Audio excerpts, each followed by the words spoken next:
irmãos? Louvado e glorificado é o nome do Senhor. Aleluia. Glória ao Pai, glória ao Filho, glória ao Espírito Santo.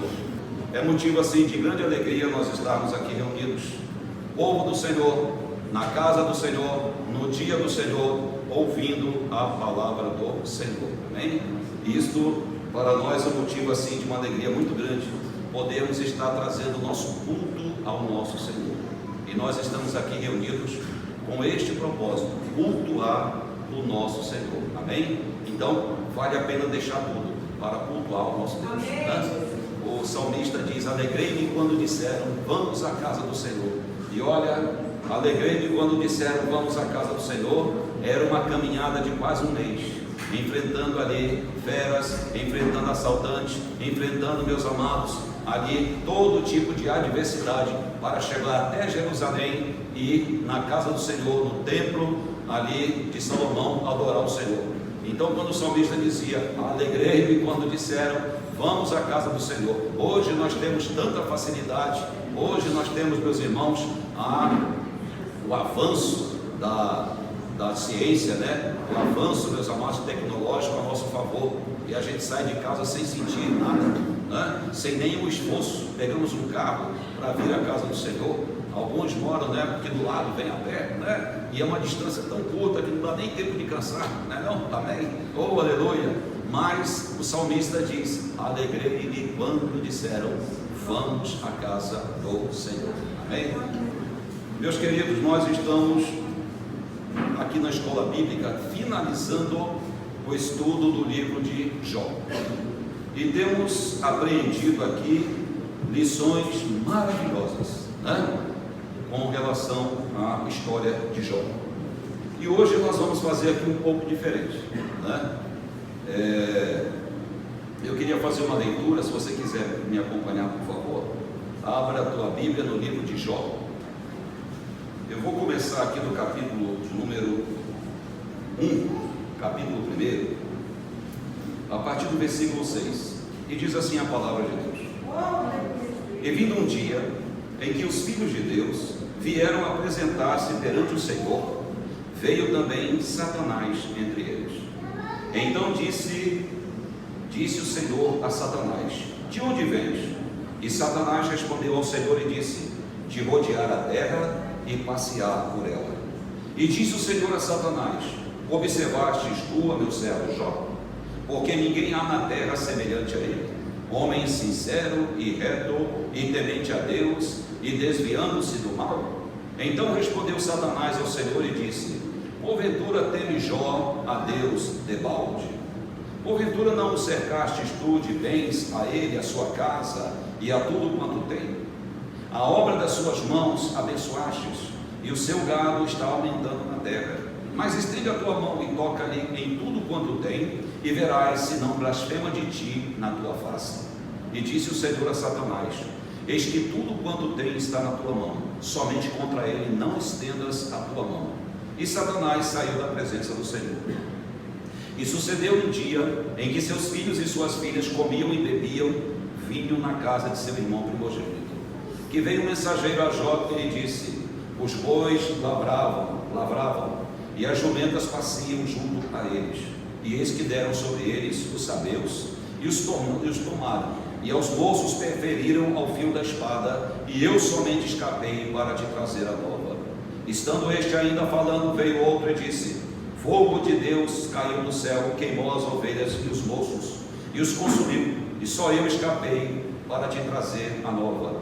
E estando ainda este falando, veio outro e disse: ordenando os caldeus 3 bancos, deram sobre os camelos e os tomaram, e aos moços feriram ao fio da espada, e só eu escapei para te trazer a nova. Estando ainda este falando, veio outro e disse: estando teus filhos e tuas filhas comendo e bebendo vinho em casa de seu irmão primogênito, eis que um grande vento sobreveio da além do deserto e deu nos 4 cantos da casa, e a qual caiu sobre os jovens e morreram, e só eu escapei para te trazer a nova. Então Jó se levantou e rasgou o seu manto, rapou a sua cabeça e se lançou em terra e adorou, e disse: nu saí do ventre de minha mãe, e nu tornarei para lá. O Senhor o deu, o Senhor tomou. Bendito seja o nome do Senhor. Em tudo isto Jó não pecou, nem atribuiu a Deus falta alguma.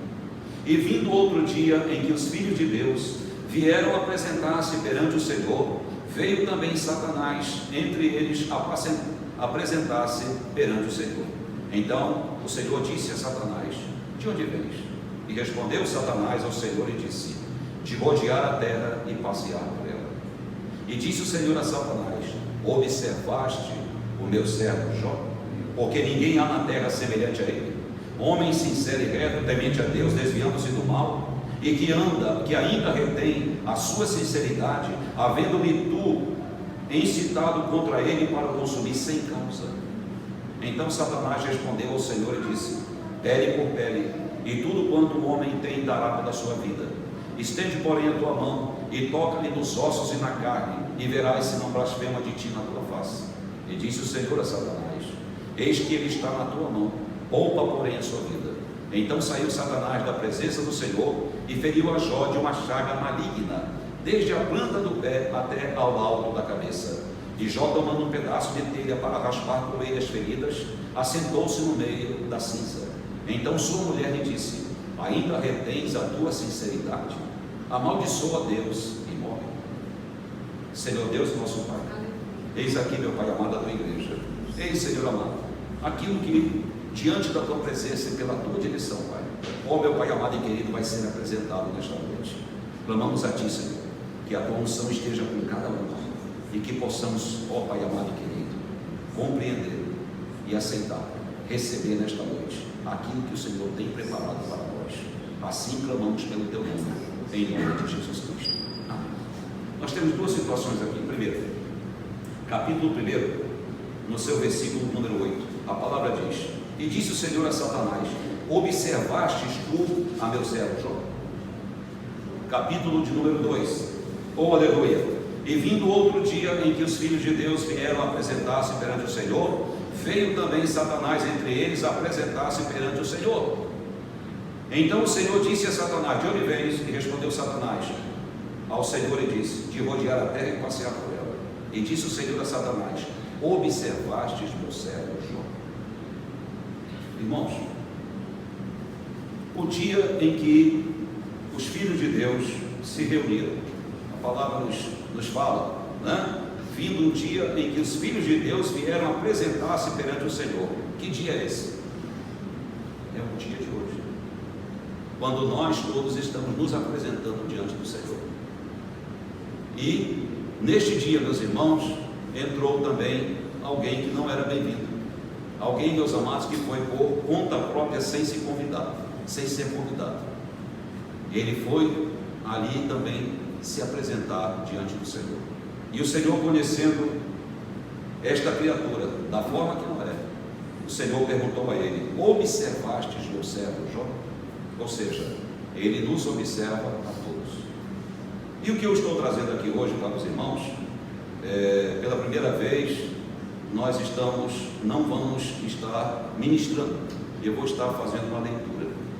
E essa leitura é de um sermão que foi proferido por um homem de Deus em 8 de abril de 1865. O nome deste pregador, Charles Spurgeon. Esse pregador, meus irmãos, um homem que se converteu ao Senhor, um homem que tinha muitos e muitos conflitos, mas um dia, ali na Inglaterra, quando havia uma nevasca muito forte, e ele, não tendo para onde ir, estava na rua, ele viu uma igreja aberta e entrou nessa igreja, e lá ele ouviu a palavra. E lá, mesmo tendo nascido num lar cristão, naquele dia ele se converteu ao Senhor. Este homem, a partir daquele dia, começou a frequentar a sua igreja. Ele era batista, e frequentando a sua igreja, ele passou a ministrar na escola bíblica dominical. Da escola bíblica dominical, ele assumiu o pastorado da igreja. Depois ele assumiu o pastorado de uma outra igreja. Este homem se tornou um dos maiores pregadores do evangelho na face da terra. Ele é considerado o príncipe dos pregadores. todas as universidades de teologia no mundo inteiro, elas fazem o estudo de pregações a partir de Charles Spurgeon. E eu trouxe aqui para que nós estejamos lendo este sermão, que foi proferido no ano de 1865. E eu queria que você, neste momento, se desligasse de tudo. Esquece o mundo lá fora, esquece o que vai acontecer amanhã, semana que vem. Isso pertence ao Senhor. Que neste momento você se aplique a absorver esta pregação que nós vamos estar aqui dentro, para que os irmãos saiam daqui hoje edificados em nome de Jesus Cristo. Amém, queridos? E diz assim o sermão de Charles Spurgeon. Em primeiro lugar, então, em que sentido pode ser dito que Satanás considera o povo de Deus? Quando você ouvir aqui considera, você vai entender, observa. Amém? Certamente não no sentido bíblico usual do termo considerar. Ó Senhor, considere meu problema, considere minha meditação. Bem-aventurado aquele que considera os pobres.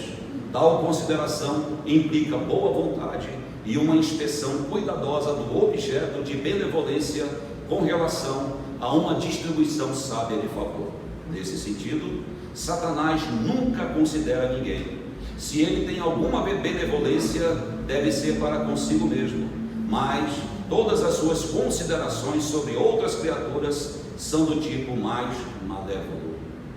Nesse sentido, aleluia, nenhum flash meteórico de bem esvoaça pela meia-noite negra da sua alma. Ele também não nos considera como somos instruídos a considerar as obras de Deus, isto é, a fim de obter instruções quanto à sabedoria, amor e bondade de Deus.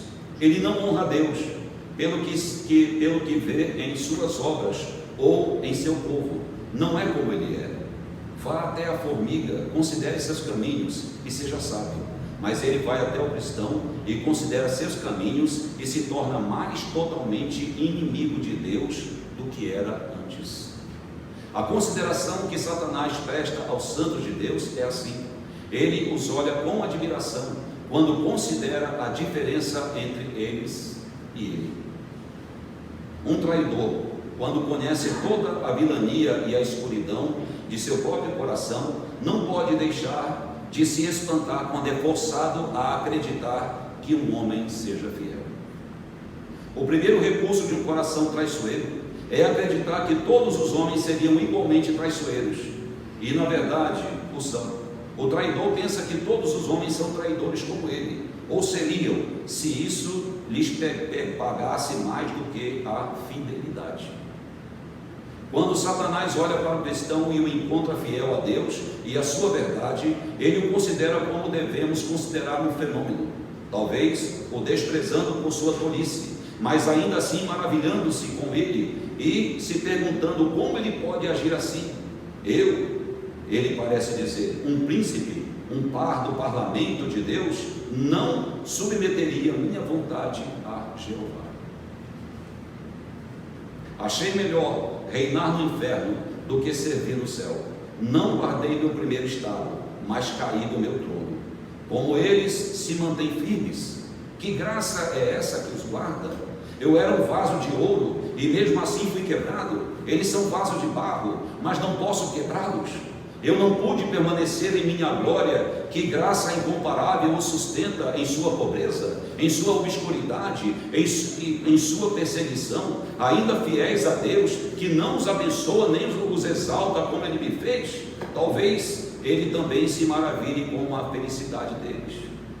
Ele sente dentro de si um mar fervente de miséria. Há um abismo insondável de angústia em sua alma, e quando ele olha para os crentes, ele os vê calados em suas almas, cheios de paz e felicidade, e muitas vezes sem nenhum meio externo pelo qual devam ser consolados, embora regozijando-se e cheios de glória.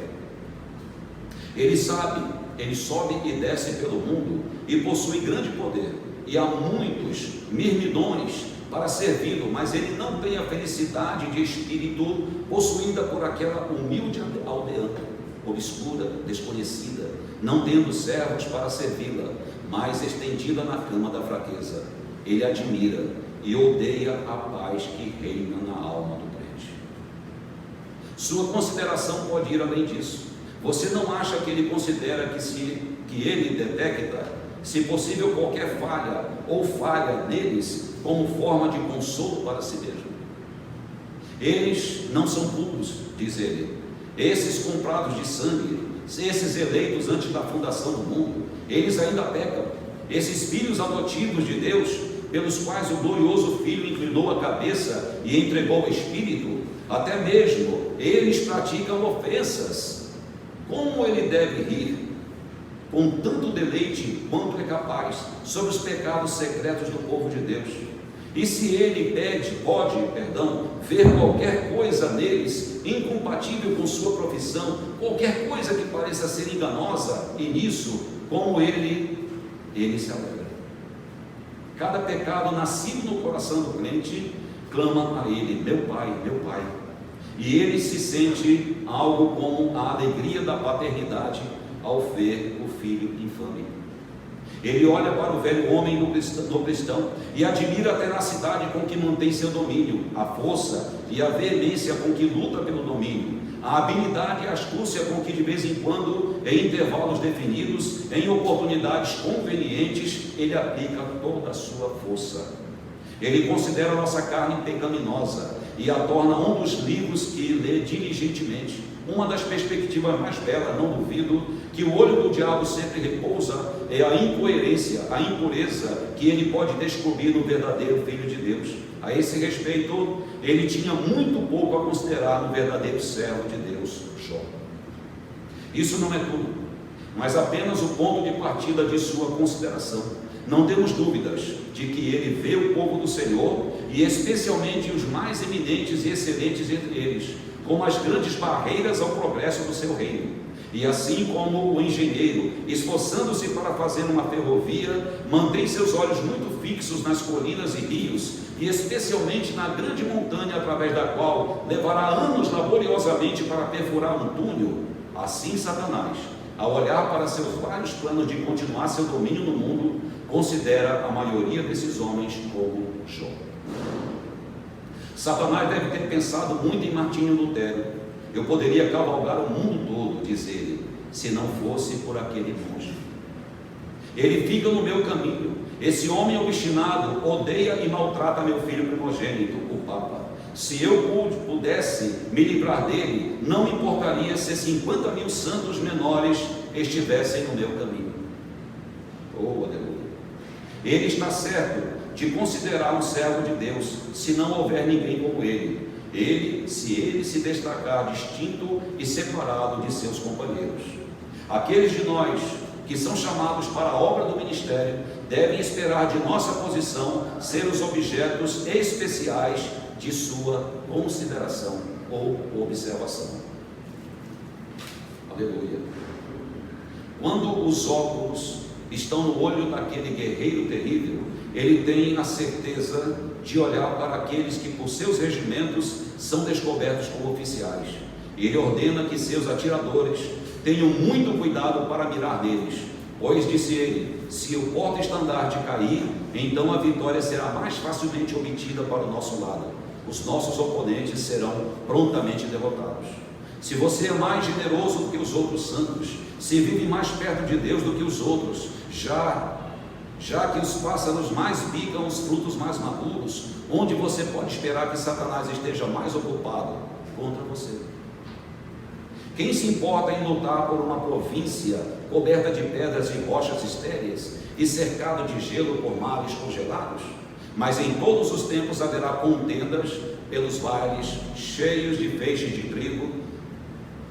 Deixa eu repetir aqui. Mas em todos os tempos haverá contendas pelos vales cheios, onde os feixes de trigo são abundantes e onde o trabalho do lavrador é bem recompensado. E da mesma maneira, contra vocês que mais honram a Deus, Satanás lutará muito duramente.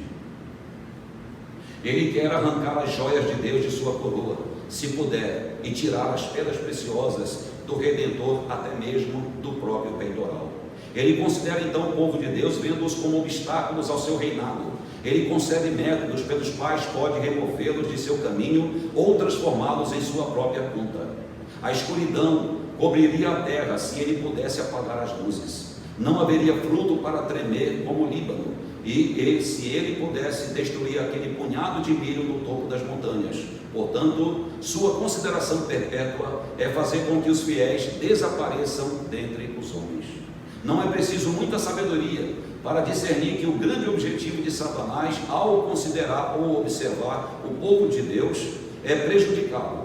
Eu dificilmente acho que ele espera destruir os herdeiros da vida realmente escolhidos e comprados pelo sangue. Minha opinião é que ele é um sacerdote bom demais para isso. Ele tem sido frustrado com demasia frequência ao atacar o povo de Deus, que dificilmente pode pensar que será capaz de destruir os eleitos. Pois você se lembra que os adivinhos, que são quase parentes dele, falaram com Amã desta maneira: se Mardoqueu for da linhagem dos judeus, diante dos quais começastes a cair, não prevalecerás contra ele, mas certamente cairás diante dele. Ele sabe muito bem que há uma semente real na terra contra a qual luta em vão, e me ocorre que se ele pudesse estar absolutamente certo de que alguma alma foi escolhida por Deus, ele dificilmente perderia seu tempo tentando destruí-la, embora pudesse procurar se preocupar em desonrá-la. No entanto, é mais provável que Satanás não saiba mais quem são os eleitos de Deus do que nós, pois ele só pode julgar como fazemos por meio de ações externas, embora possa formar um julgamento mais preciso do que nós, através de uma experiência mais longa, e ser capaz de ver pessoas em particular, onde não podemos nos intrometer. No entanto, no livro dos decretos secretos de Deus, seu olho roxo nunca consegue enxergar. Glória a Deus por isso. Por seus frutos ele os conhece, e nós os conhecemos da mesma maneira, desde então, que são muitas vezes confundidos em nosso julgamento. Ele também pode ser assim, e parece-me que ele é. Portanto, faz questão de se esforçar para destruí-los a todos, sem saber em que caso poderá ter sucesso. Ele anda em busca de quem possa devorar como leão, e como não sabe quem pode engolir, ataca todo o povo de Deus com veemência. Alguém pode dizer: como um demônio pode fazer isso? Ele não faz sozinho. Não sei se muitos de nós já fomos tentados diretamente por Satanás. Podemos não ser notáveis o suficiente entre os homens para valer a pena de sermos seu problema, mas ele tem uma hoste de espíritos inferiores sob a sua supremacia e controle. E como o centurião disse de si mesmo, então ele poderia ter dito de Satanás: ele diz a este espírito, faça isso, e ele faz, e para seu servo, vá, e ele vai. Assim todos os servos de Deus, grandes ou pequenos, cairão sob os assaltos diretos ou indiretos do grande inimigo das almas, e isso com o objetivo de destruí-los, pois ele, se fosse possível, enganaria os próprios eleitos. Onde ele não pode destruir, não há dúvida de que o objetivo de Satanás é preocupar. Ele não gosta de ver o povo de Deus feliz. Creio que o diabo se agrada muito de alguns ministros cuja tendência em sua pregação é multiplicar e fomentar dúvidas e temores, dor e desânimo, como evidências do povo de Deus. Ah, diz o diabo, continue a pregar, você está fazendo o meu trabalho bem, pois gosto de ver o povo de Deus triste. Se eu puder fazê-los pendurar suas armas nos salgueiros e andar por aí com rostos miseráveis, acho que fiz meu trabalho muito completamente. Queridos amigos, vigiemos contra aquelas tentações capciosas que pretendem nos tornar humildes, mas que realmente visam nos tornar incrédulos. Nosso Deus não se agrada de nossas suspeitas e desconfianças. Veja como ele prova seu amor na dádiva de seu querido Filho Jesus. Expulse então todas as suas más suspeitas e regozije-se em uma confiança impassível. Deus se deleita em ser adorado com alegria. Ó vinde, cantemos ao Senhor, façamos um barulho alegre à rocha da nossa salvação. Cheguemos à sua presença com ações de graças e lhe façamos um grito alegre com salmos. Alegrai-vos no Senhor, ó justos, alegrai-vos sempre no Senhor, e novamente eu digo, alegrai-vos. Satanás não gosta disso. Martinho Lutero costumava dizer: vamos cantar salmos e contrariar o diabo. E não tenho dúvidas de que Martinho Lutero estava certo, pois aquele amante da discórdia odeia o elogio harmonioso e alegre. Amado irmão, o arqui-inimigo quer fazer você infeliz aqui, e se ele não pode tê-lo depois, e nisso sem dúvida ele está mirando um golpe na honra de Deus.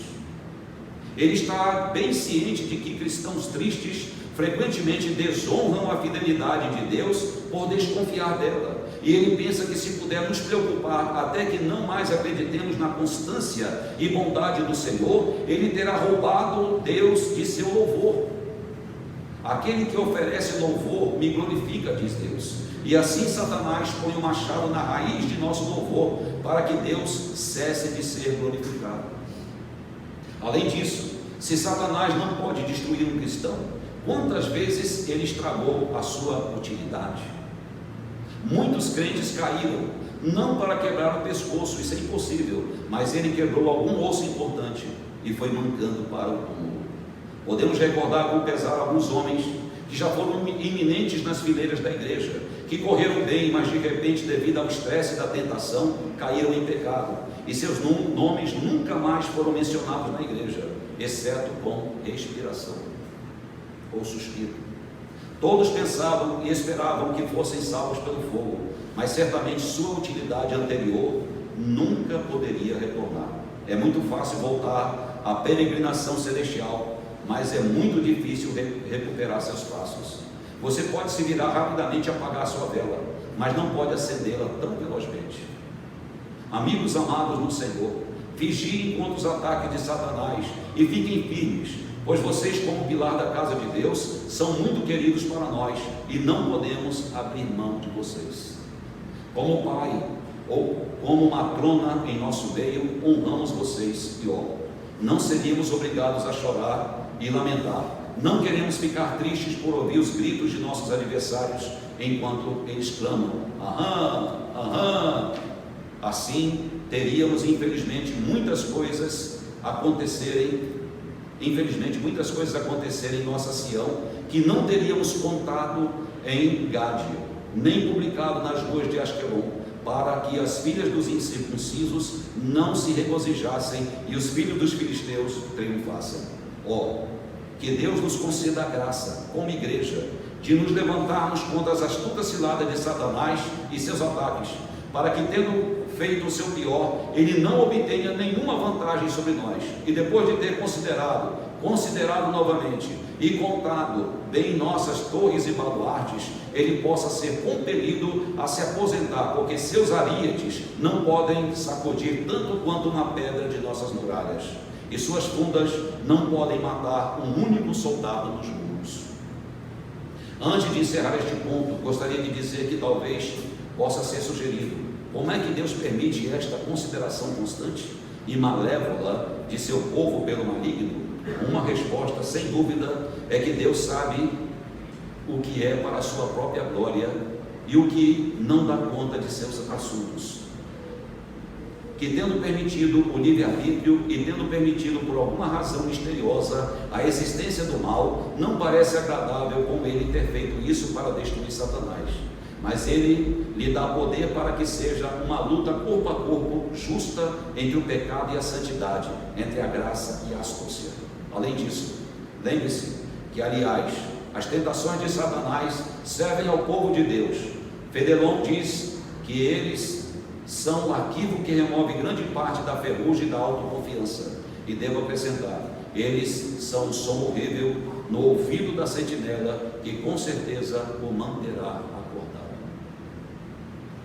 Um clérigo experiente observa que não há tentação no mundo que não seja tão ruim quanto não ser tentado de forma alguma, pois ser tentado tende a nos manter acordados, ao passo que, estando sem tentação, carne e sangue são fracos, e embora o espírito esteja disposto, ainda assim podemos cair no sono. As crianças não fogem do lado do pai quando cães grandes latem para elas. Os uivos do diabo podem tender a nos conduzir para o mais perto de Cristo, podem nos ensinar nossa própria fraqueza, podem nos manter em nossa torre de vigia e nos tornar o meio de preservação de outros males. Sejamos sóbrios e vigilantes, porque nosso adversário, o diabo, anda por aí buscando como um leão que ruge a quem possa tragar, e que nós que estamos em uma posição de destaque, possamos pressioná-lo afetuosamente com um pedido sincero, a saber: irmãos, orem por nós, que expostos como estamos peculiarmente à consideração de Satanás, possamos ser protegidos pelo poder divino. Deixe-nos enriquecer com suas orações fiéis, para que possamos ser guardados até o fim. Em segundo lugar, o que Satanás considera como uma visão de prejuízo do povo de Deus?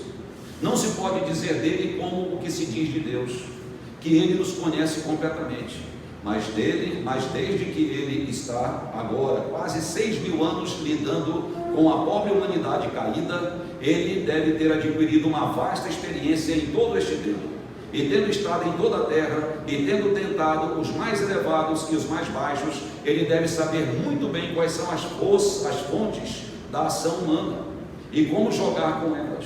Satanás observa e considera, em primeiro lugar, nossas enfermidades peculiares. Ele nos olha de cima e abaixo, exatamente como vi um negociante de cavalos fazer com um cavalo, e logo descobre onde estamos errados. Eu, um observador comum, como posso pensar que o cavalo é extremamente bom quando o vejo correndo para cima e para baixo da estrada?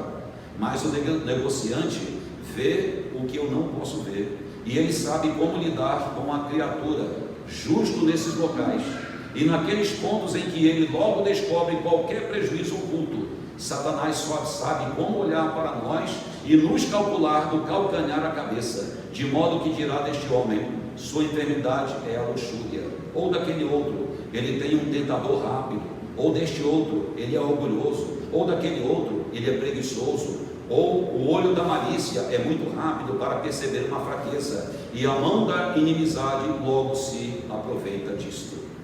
Quando o arquiespião encontra um ponto fraco na parede do nosso castelo, ele toma o cuidado de plantar seu ariete e começar seu cerco. Você pode ocultar, mesmo de seu amigo mais querido, sua enfermidade, mas não a ocultará de seu pior inimigo. Ele tem os olhos de lince e detecta em um momento a junta de sua armadura.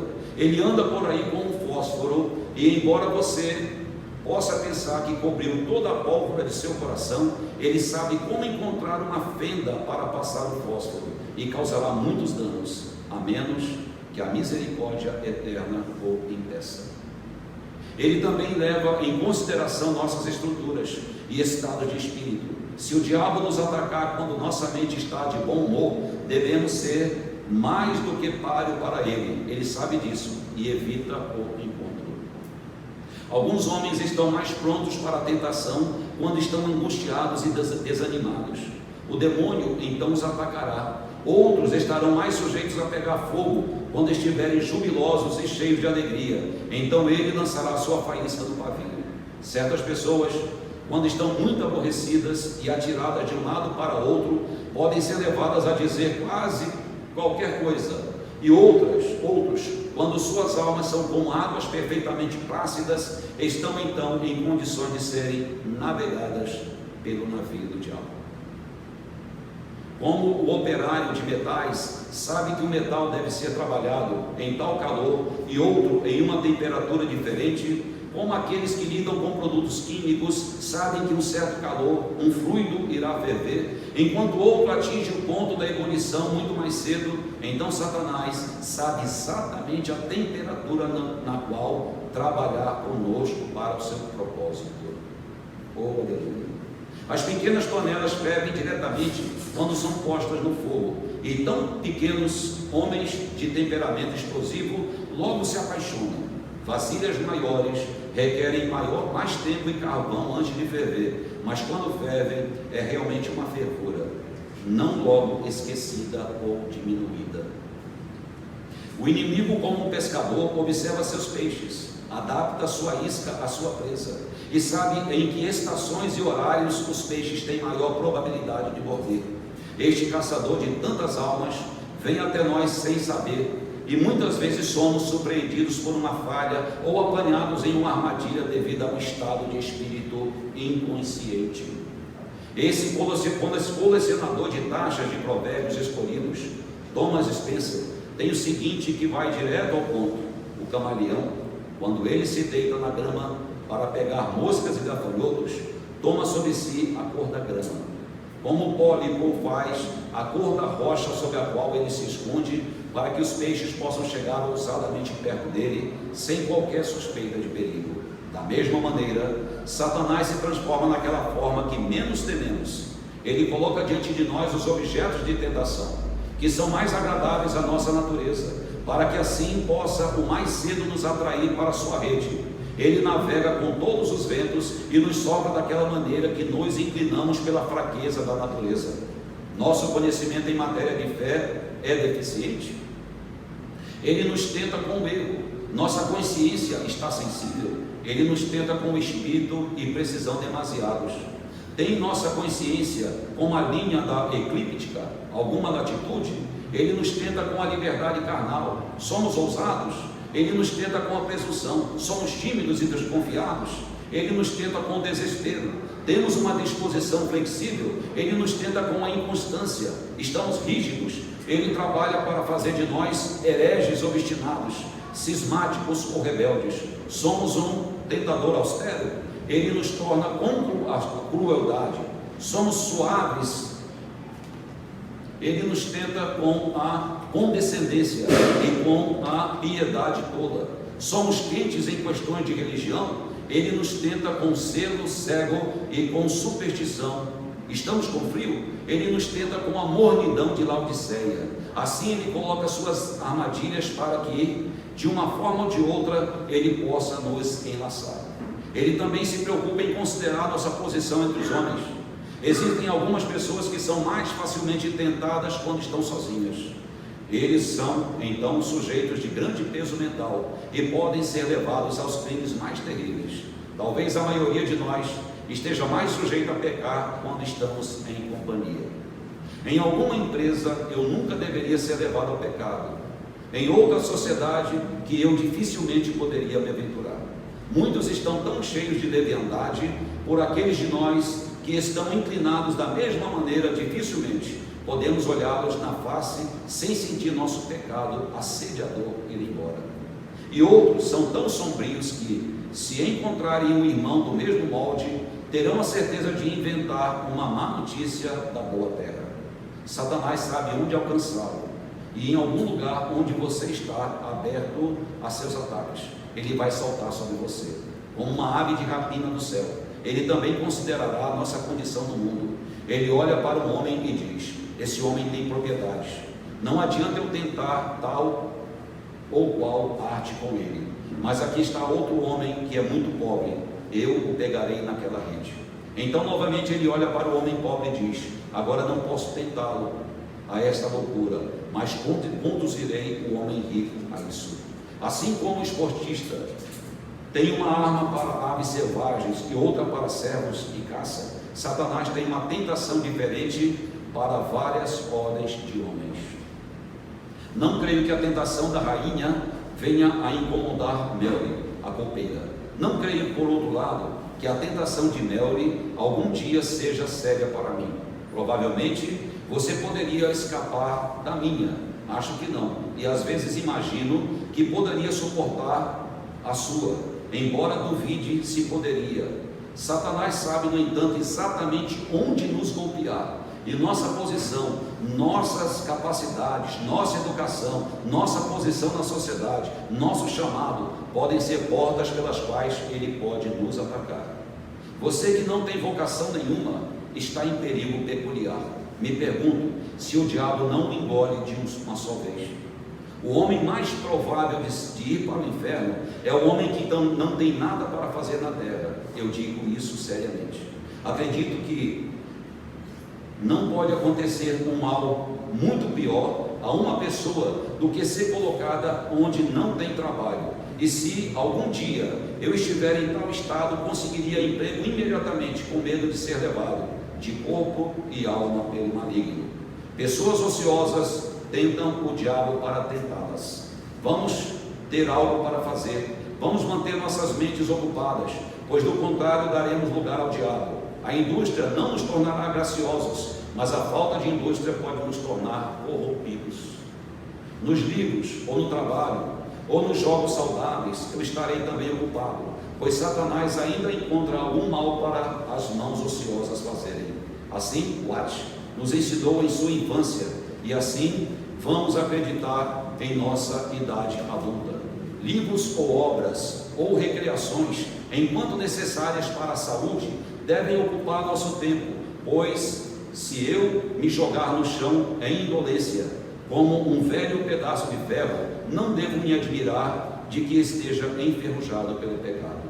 Se ainda não o fiz, Satanás, ao fazer suas investigações, nota todos os objetos de nossa afeição. Não tenho dúvidas de que quando ele deu a volta na casa de Jó, ele a observou com tanto cuidado, como os ladrões fazem as dependências de um joalheiro quando pretendem arrombá-las. Eles muito astuciosamente levam em conta cada porta, janela e fecho. Eles não deixam de olhar para a casa ao lado, pois podem ter de alcançar o tesouro por meio do edifício adjacente. Então, quando o diabo deu a volta, anotando em sua mente toda a posição de Jó, ele pensou consigo mesmo: existem os camelos e os bois, os asnos e os servos. Sim, posso usar tudo isso admiravelmente. Então ele pensou: as 3 filhas, os 10 filhos, e eles vão festejar. Eu saberei onde pegá-los. Se eu puder simplesmente derrubar a casa quando eles estiverem festejando, isso afligirá a mente do pai ainda mais severamente, pois ele dirá: se eles tivessem morrido quando estavam orando, em vez de quando estavam festejando e bebendo vinho. Vou colocar também isto no inventário, disse o diabo. Vou querê-la. E portanto chegou a isso. Ninguém poderia ter feito o que a esposa de Jó fez. Nenhum dos servos poderia ter dito aquela frase triste de forma tão pungente. Ou se ela quisesse ser gentil, ninguém poderia ter dito um ar tão facilmente, tão fascinante como a própria esposa de Jó. Bendito seja Deus e morra. Como pode ser lido ou amaldiçoa a Deus e morra? Satanás, você lavrou com a novilha de Jó, mas não teve sucesso. A força de Jó estava em seu Deus, não em seu cabelo. Ou então você poderia tê-lo tosado, como Sansão foi tosado. Talvez o maligno tenha até inspecionado as sensibilidades pessoais de Jó, e assim escolheu aquela forma de aflição corporal que ele sabia ser a mais temida por sua vítima. Ele trouxe sobre ele uma doença que Jó pode ter visto e estremecido em homens pobres, fora dos portões da cidade. Irmãos, Satanás sabe muito a respeito de vocês. Você tem um filho e Satanás sabe que você o idolatra. Disse ele, há um lugar para ele ferir. Até mesmo a parceira do seu seio pode ser transformada em uma aljava, na qual as flechas do inferno serão armazenadas até que chegue o momento, e então ela poderá provar o arco com o qual Satanás as atirará. Vigie, até mesmo sua vizinha, aquela que jaz em seu seio, pois você não sabe como Satanás pode tirar vantagem de você. Nossos hábitos, nossas alegrias, nossas tristezas, nossas aposentadorias, nossas posições públicas, tudo pode ser transformado em armas de ataque por esse inimigo desesperado do povo do Senhor. Temos armadilhas em todos os lugares, em nossa cama, em nossa mesa, em nossa casa e na rua. Há laços e armadilhas na companhia, há buracos quando estamos sozinhos. Podemos encontrar tentações na casa de Deus, bem como no mundo, armadilhas em nosso alto estado e venenos mortais em nosso rebaixamento. Não devemos esperar livrar-nos das tentações antes de cruzar o Jordão, e então, graças a Deus, estaremos além do tiro do maligno. O último uivo do cão do inferno será ouvido enquanto descemos nas águas geladas do riacho negro. Mas quando ouvirmos o aleluia do glorificado, teremos acabado com o príncipe negro para todo o sempre. Satanás considerou, mas havia uma consideração mais alta que supera a sua consideração. Em tempos de guerra, os sapadores e mineiros de um partido farão uma mina, e é uma ação contrária muito comum para os sapadores e mineiros do outro lado contaminar, minando a primeira mina. Isso é exatamente o que Deus fez com Satanás, ou o que Deus faz com Satanás. Satanás está minerando, e ele pensa em acender o pavio e explodir o prédio de Deus, mas o tempo todo Deus o está minando, e ele explode a mina de Satanás antes que possa fazer qualquer mal. O diabo é o maior de todos os tolos. Ele tem mais conhecimento, mas menos sabedoria do que qualquer outra criatura. Ele é mais sutil do que todos os animais do campo, mas isso é bem chamado de sutileza, não sabedoria. Não é a verdade sabedoria, é apenas outra forma de tolice. Durante todo o tempo em que Satanás estava tentando Jó, ele mal sabia que estava atendendo ao propósito de Deus, pois Deus estava olhando e considerando tudo isso, e segurando o inimigo como um homem segura um cavalo pelo freio. Se o Senhor havia considerado exatamente até onde ele deixaria Satanás ir. Na primeira vez, ele não permitiu que tocasse a sua própria carne. Talvez isso fosse mais do que Jó pudesse suportar. Você nunca percebeu que, se gozar de boa saúde física, pode suportar perdas e cruzamentos e até luto com algo como equanimidade? Bem, esse foi o caso de Jó. Talvez, se a doença tivesse vindo primeiro e o resto tivesse seguido a ela, poderia ter sido uma tentação muito pesada para ele. Mas Deus, que sabe até onde deixar o inimigo ir, dirá a ele: até aqui e não mais. Aos poucos, ele se acostumou com sua pobreza. Na verdade, a prova perdeu todo o seu aguilhão no momento em que Jó disse: o Senhor deu, o Senhor tirou. Esse inimigo foi morto, não foi enterrado, e este foi o discurso fúnebre: bendito seja o nome do Senhor. Quando o segundo julgamento veio, a primeira prova qualificou Jó para suportar a segunda, para ser uma provação mais severa, para um homem na posse de grandes riquezas mundanas ser privado repentinamente do poder físico de desfrutá-las, do que perder tudo primeiro e então perder a saúde necessária para o seu desfrute. Já tendo perdido tudo, ele quase poderia dizer: agradeço a Deus que agora não tenho nada para desfrutar, e portanto a perda do poder de desfrutar não é tão cansativa. Não tenho que dizer como eu gostaria de poder ir fora em meus campos e ver meus servos, porque eles todos estão mortos. Não desejo ver meus filhos, eles já morreram e se foram. Sou grato por eles. Melhor assim do que ver o pobre pai sentado em um monturo como este. Ele poderia ter ficado quase feliz se sua esposa tivesse ido também, pois certamente ela não era uma misericórdia especial quando foi poupada, e possivelmente, se ele tivesse todos os seus filhos com ele, poderia ter sido uma provação mais difícil do que foi. O Senhor, que pesa montanhas em balanças, compensou a desgraça de seu servo. O Senhor também não considerou como deveria apoiar seus servos sob sua aprovação. Amado, você não sabe que abençoadamente nosso Deus derramou o óleo secreto sobre o fogo da graça de Jó, enquanto o diabo jogava balde de água sobre ele? Ele disse a si mesmo: se Satanás fizer muito, eu farei mais. Se ele tirar muito, eu darei mais. Se ele tentar o homem a amaldiçoar, eu o encherei de amor por mim, que ele abençoará. Eu vou ajudá-lo, vou fortalecê-lo, sim, vou sustentá-lo com a destra da minha justiça.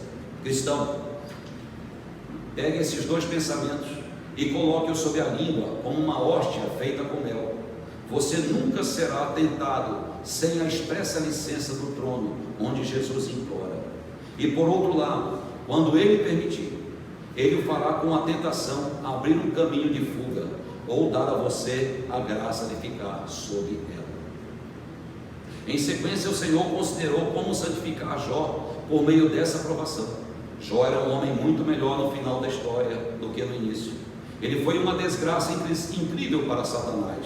Se você quer um homem perfeito e justo no início, mas havia um pouco de orgulho sobre ele. Nesse ponto, Spurgeon, ele chega bem perto do problema de Jó, o orgulho. E é algo que nós temos que observar muito sobre cada um de nós. Amém, queridos? Aleluia. Somos pobres criaturas para criticar um homem como Jó, mas ainda havia nele apenas uma pitada de farisaísmo. Acho que e seus amigos trouxeram à tona, ele faz, disseram coisas tão irritantes que o pobre Jó não pôde deixar de responder em termos fortes sobre si mesmo, que eram fortes demais. Pode-se pensar, havia uma justificativa um pouco demasiada. Ele não tinha orgulho como alguns de nós, de muito pouco. Ele tinha muito do que se orgulhar, como o mundo permitiria, mas ainda assim havia a tendência de se exaltar por isso. E embora o diabo não soubesse, talvez, se ele tivesse deixado Jó sozinho, esse orgulho poderia ter germinado, e Jó poderia ter pecado, mas ele estava com tanta pressa que não permitiu que a semente doente amadurecesse, mas apressou-se em cortá-la, e deste modo foi a ferramenta do Senhor para levar Jó a um estado de espírito mais humilde e consequentemente mais seguro e abençoado. Além disso, observe como Satanás foi um lacaio para o Todo-Poderoso. Jó todo esse tempo estava sendo habilitado para ganhar uma recompensa maior. Toda a sua prosperidade não é suficiente. Deus ama tanto a Jó que ele pretende dar-lhe o dobro da propriedade. Ele pretende dar-lhe seus filhos novamente. Ele pretende torná-lo um homem mais famoso do que nunca, um homem cujo nome ecoará através dos séculos, um homem de quem se falará por todas as gerações. Ele não deve ser um homem de luz, mas de todo mundo. Ele não deve ser ouvido por um punhado em uma vizinhança, mas todos os homens devem ouvir sobre a paciência de Jó na hora da prova. Quem deve fazer isso? Quem formará a trombeta da fama, por meio da qual o nome de Jó será soprado? O diabo vai para a forja e trabalha com todas as suas forças para tornar Jó ilustre. Diabo todo. Ele está erguendo um pedestal no qual Deus colocará o seu servo Jó, para que seja olhado com admiração por todos os tempos. Para concluir, as aflições de Jó e a paciência de Jó têm sido uma bênção duradoura para a igreja de Deus e infligiram uma desgraça incrível a Satanás. Se você quer irritar o diabo, jogue a história de Jó em seus dentes. Se você deseja ter sua própria confiança sustentada, que Deus, o Espírito Santo, o conduza à paciência de Jó. Aleluia. Louvado e glorificado seja o amado, é teu santo e sagrado nome. Quantos santos foram consolados em sua angústia por esta história de paciência? Quantos foram salvos da mandíbula do leão e da pata do urso pelas experiências sombrias do patriarca de Uz? Arquidemônio, como foste apanhado na tua própria rede, jogaste uma pedra que caiu sobre a tua cabeça, fizeste uma cova para Jó e nela caíste. Tu és levado em tua própria astúcia. Jeová enlouqueceu os sábios e enlouqueceu os adivinhos. Irmãos, vamos nos comprometer com fé ao cuidado e à guarda de Deus. Venha a pobreza, venha a doença, venha a morte, nós seremos vencedores em todas as coisas por meio do sangue de Jesus Cristo e pelo poder de seu Espírito Santo. Nós venceremos no final. Oxalá estivéssemos todos confiando em Jesus, que aqueles que não confiam ou não confiaram nele sejam levados a começar hoje, e Deus terá todo louvor em todos nós para sempre. Amém. Amém, irmãos? Então aqui é a pregação de Charles Spurgeon com relação ao livro de Jó. E essa pregação de 9 de abril de 1865, ela é atual para hoje. Por quê? Nós não exaltamos o pregador, nós exaltamos a mensagem de Deus, e a mensagem é vinda pelo Espírito de Deus. Que essa mensagem, meus irmãos, nos deixe uma reflexão para iniciarmos esta semana, sabendo que tem um inimigo aqui, ao nosso derredor, bramando como um leão, rugindo, buscando a quem possa tragar, e que nós estejamos colocando, meus irmãos, a nossa mente ocupada na palavra de Deus, não na ociosidade, que estejamos buscando, meus irmãos, a adoração buscando o Senhor, meus amados, nos nossos devocionais diários. Não deixe, em nome de Jesus, um dia sem ler a palavra de Deus, sem orar e meditar na palavra de Deus. Nunca deixe, nunca deixe. Ocupe a tua mente, ocupe a tua mente com as coisas do Senhor, e o Espírito Santo, ele vai te dar uma nova alegria. Olha o que a palavra nos trouxe aqui hoje, através de Charles Spurgeon. A tristeza, o desânimo, elas são uma porta aberta para que o inimigo venha fazer morada e nos laçar, né? Através destas concupiscências. Louvado e glorificado é o nome do Senhor. Que fique essa palavra, em nome de Jesus Cristo.